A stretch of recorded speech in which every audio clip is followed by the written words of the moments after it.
सभी बहनों को प्रणाम।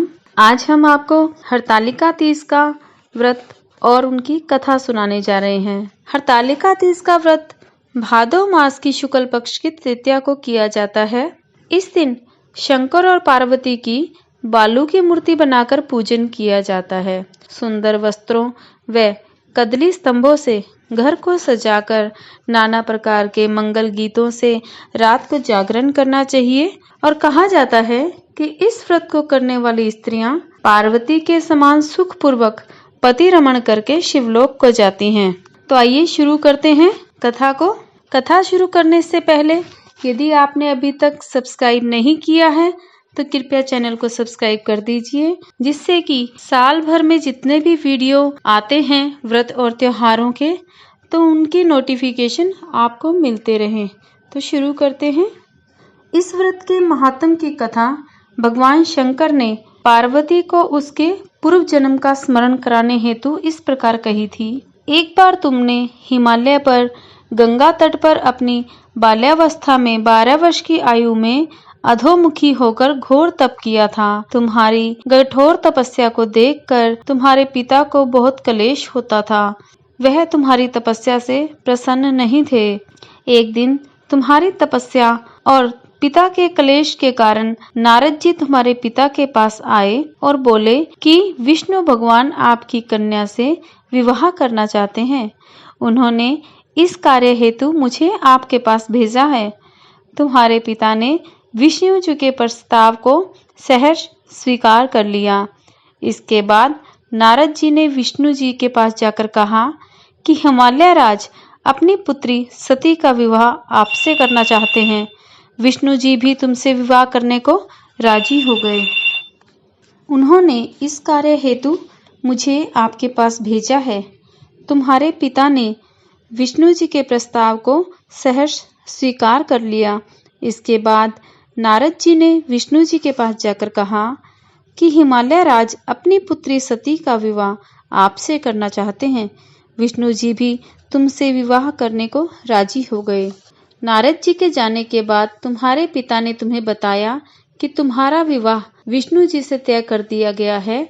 यह अनहोनी बात सुनकर तुम्हें अत्यंत दुख हुआ और तुम जोर जोर से विलाप करने लगी। एक अतरंग सखी के द्वारा विलाप का कारण पूछे जाने पर तुमने सारा वृतांत सखी को बता दिया। मैं शंकर विवाह से विवाह के लिए कठोर तप कर रही हूँ। उधर हमारे पिताश्री विष्णु जी के साथ मेरा संबंध करना चाहते हैं। क्या तुम मेरी सहायता करोगी? नहीं तो मैं अपने प्राण त्याग दूंगी। तुम्हारी सखी बड़ी दूरदर्शी थी। वह तुम्हें एक घंघोर जंगल में ले गई। इधर तुम्हारे पिता तुम्हें घर में न पाकर बहुत चिंतित हुए। मैं विष्णु जी से विवाह करने का वचन दे चुका हूँ। वचन भंग की चिंता से वह मूर्छित हो गए। इधर तुम्हारी खोज होती रही और तुम अपनी सहेली के साथ नदी के तट पर एक गुफा में मेरी तपस्या में लीन हो चुकी थी। भाद्रपद शुक्ल की तृतीया को हस्त नक्षत्र में तुमने रेत का शिवलिंग स्थापित करके व्रत किया और पूजन तथा रात्रि जागरण भी किया। तुम्हारे इस कठिन तप व्रत से मेरा आसन डोलने लगा। मेरी समाधि टूट गई। मैं तुरंत तुम्हारे पास पहुंचा और वर मांगने का आदेश दिया। तुम्हारी मांग तथा इच्छानुसार तुम्हें मुझे अर्धांगिनी के रूप में स्वीकार करना पड़ा। तुम्हें वरदान देकर मैं कैलाश पर्वत पर चला आया। प्रातः होते ही तुमने पूजा की समस्त सामग्री को नदी में प्रवाहित करके अपनी सहेली सहित व्रत का पारण किया। उसी समय तुम्हें खोजते हुए हिमालय राज यानी तुम्हारे पिता उस स्थान पर पहुंच गए। बिलखते हुए तुम्हारे घर छोड़ने का कारण पूछने लगे। तब तुमने उन्हें बताया कि मैं शंकर भगवान को पति के रूप में वरण कर चुकी हूँ, परंतु आप मेरा विवाह विष्णु जी से करना चाहते थे, इसलिए मुझे घर छोड़कर आना पड़ा। मैं अब आपके साथ घर इसी शर्त पर चल सकती हूँ कि आप मेरा विवाह विष्णु जी से न करके भगवान शिव से करेंगे।